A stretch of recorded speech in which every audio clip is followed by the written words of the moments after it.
சூப்பர்ண்ணா.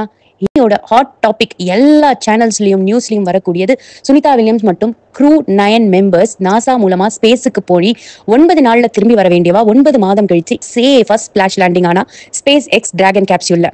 இதே சமயத்துல நம்ம புராணங்கள்ல சொல்லப்பட்ட ஒரு ஸ்பிளாஷ் டவுன், ஒரு கிரேட்டஸ்ட் ஸ்பிளாஷ் டவுன் பத்தி உங்ககிட்ட பகிர்ந்துக்கணும்னு ஆசைப்படுறேன். ராமர் பிறந்த இக்ஷ்வாக்கு குலத்துல சகரன் அப்படின்னு ஒரு மகாராஜா. அவர் அஸ்வமேத யாகம் பண்றதுக்காக யாக குதிரையை வச்சுட்டு இருந்தார்.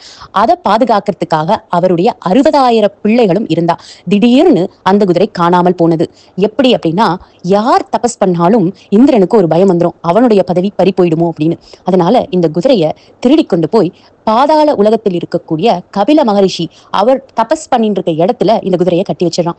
இந்த 60,000 புத்திரர்களும் சகர புத்திரர்களும் அங்க போய் என்ன நடந்தது, யார் அவர் அப்படின்னு தெரியாம அவர் தபஸ்ல இருக்கும் பொழுது அவரோட சண்டை போட்டு அந்த குதிரையை எடுத்துன்னு வர முயற்சி பண்றா. அப்போ கபிலர் தன் தவத்திலிருந்து அந்த கண்ணை திறந்து பார்க்கும் பொழுது அந்த கோபாக்னினால அவ எல்லாரும் சாம்பலாயிடுறா.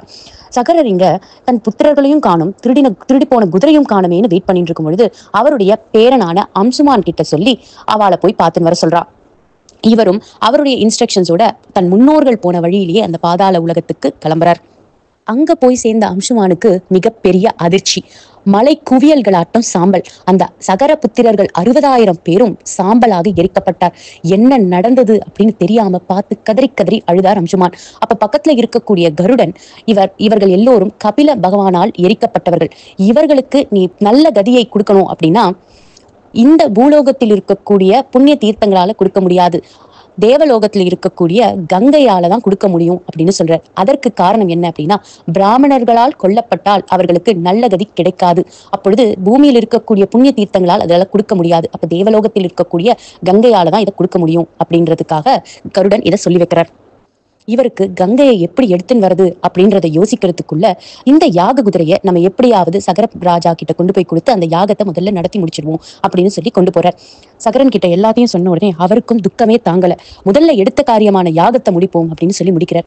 சகர மகாராஜா, அவருடைய பேரனான அம்சுமான், அவருடைய பிள்ளை திலீபன், இப்படி எத்தனை ராஜாக்கள் முயற்சிகளும் தோற்றன.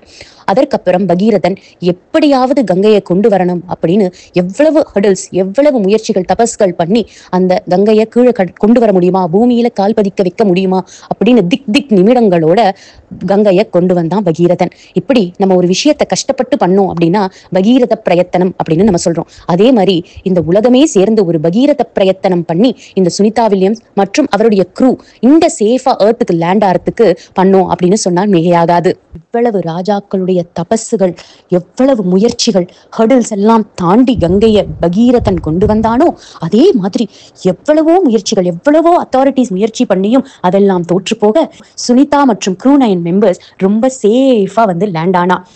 அந்த பகீரத பிரயத்தனம் எப்படி கங்கைய பூமிக்கு கொண்டு வந்து நம்ம எல்லாருக்கும் நற்கதி கொடுத்ததோ அதே போல இப்ப நடக்கக்கூடிய இந்த பகீரத பிரயத்தனம் அவளை எல்லாரையும் க்ஷேமமா இந்த உலகத்திற்கு திரும்ப கொண்டு வந்தது அப்படின்னு சொல்லலாம்.